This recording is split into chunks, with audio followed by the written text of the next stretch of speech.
Let's talk about the fighting in Ethiopia. The government's launched a military offensive in the north, in a region called Tigray.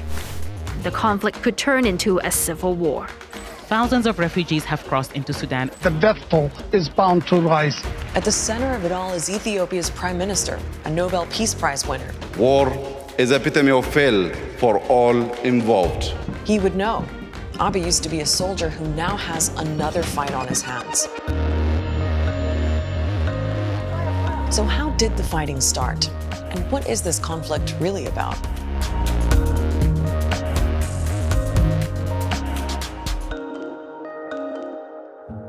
Ethiopia is a huge country with many ethnic groups and political parties. Governing them has, at times, been difficult for the central government in Addis Ababa. There have been a few years of economic growth and relative calm. Now, though, things are starting to heat up. Here's why. Ethiopia is divided into 10 regions. They loosely represent different ethnic groups. Each one has some autonomy, but the center of power is in Ethiopia's capital. Tigray, where most of the fighting has been happening, is in the north. The government there is called the TPLF, and it even has its own regional army. They have a large number of militias and special forces that have been trained in hundreds of thousands. The TPLF wasn't just in charge of the Tigray region. It pretty much ran the country for nearly 30 years, even though the Tigrayans are a minority, just 6% of the population. The TPLF was the head of a coalition of regional parties, but many people saw it as autocratic and dysfunctional. They locked up hundreds of journalists and political dissidents. And massive protests eventually brought them down. The chaos allowed Abiy Ahmed, a young leader seen as a visionary, to get elected. He's from the Oromo, Ethiopia's largest ethnic group. Political prisoners were freed. Opposition parties were allowed to operate. He promised a new era of democratic reforms and an end to years of autocracy. Abiy even won a Nobel Prize for making peace with Eritrea next door. For as long as the TPLF was in power, Ethiopia was involved in a border standoff with Eritrea. So they didn't appreciate Abiy's new friendship with the Eritrean president.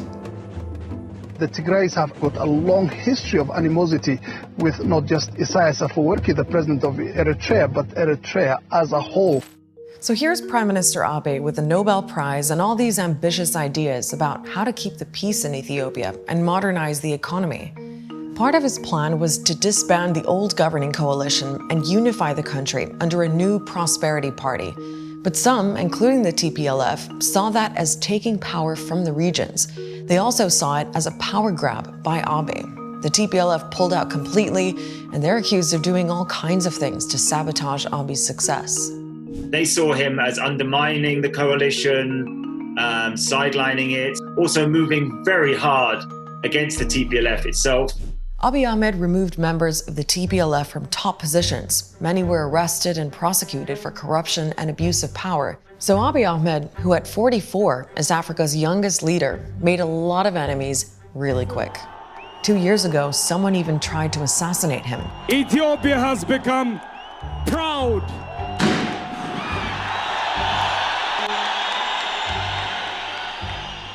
So that brings us to what's happening now.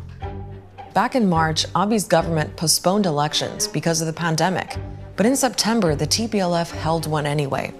That escalated things. The parliament called the vote illegal, the TPLF said it didn't recognize Abiy as a legitimate leader, and TPLF forces attacked a government military base. So Abiy sent in troops, and it all blew up from there. Now this is where we'd show you footage of the war, but we just don't have much. The government has cut Tigray off, the roads, the airport, and the internet. So here's what we're hearing. We know the government is launching airstrikes. The TPLF has launched rocket attacks of its own, even across Tigray's borders. Soldiers on both sides are being killed, civilians too. We're just not sure how many. It's realistic to be talking about hundreds of fatalities already, but it is not clear. Thousands of people have been forced to leave their homes. Many are crossing into Sudan. عندي 7 نفر معي اخوي اولاده مراته هو حي وميت ما بعرف ولا شفت كده بس جينا لنا الراجل اللي وانا مش ما بعرف انا كم يوم. And we're already hearing reports of terrible violence. though we can't independently verify them. Amnesty International is investigating potential war crimes, including hundreds of people reportedly hacked to death. The other worry is that this war could spread and drag in other countries, and it's kind of already happening. The TPLF says its old enemy, Eritrea, has sent troops to help Ethiopian government forces, which Eritrea denies. Whatever's happening, the point is the TPLF sees Eritrea and Abiy Ahmed as being on the same side, which could explain why the TPLF has now turned on its neighbor. At least 3 rockets have been fired from Ethiopia into Eritrea, potentially widening the conflict. So what do Ethiopians think of what's going on? Some support the offensive on Tigray. These people, for instance, are donating blood for wounded soldiers. Abiy's supporters feel he had no choice but to act because they say the TPLF undermined him at every turn and stirred up ethnic violence. But other Ethiopians say the prime minister isn't living up to his promises and that instead of pursuing peace, he's chosen war. አገር ሰላም ሲሆን ነው የውጭ ጦርነት እንስማ ድጋሚ አገር ጦርነት ለኔ በበኩል ያመኛል አላቅ በጣም ያስጠላው ወቅት ነው ያለነው የትግራይ መንግስትም የፌደራል መንግስትም በውይይት በሰከነ መልኩ ለህዝቡ ባማከለ መልኩ ለህዝቡ In a lot of ways, this is a battle between the old guard and the new. The TPLF started this fight, but now it's about how it's going to end. Whatever Abiy did to earn his Nobel Peace Prize, he'll be feeling the pressure to do it again. This story is moving fast, and there's a lot happening in Ethiopia, not just in Tigray. We have a lot of reporters in the region covering the story, so make sure to visit aljazeera.com to get the very latest. We'll see you next week.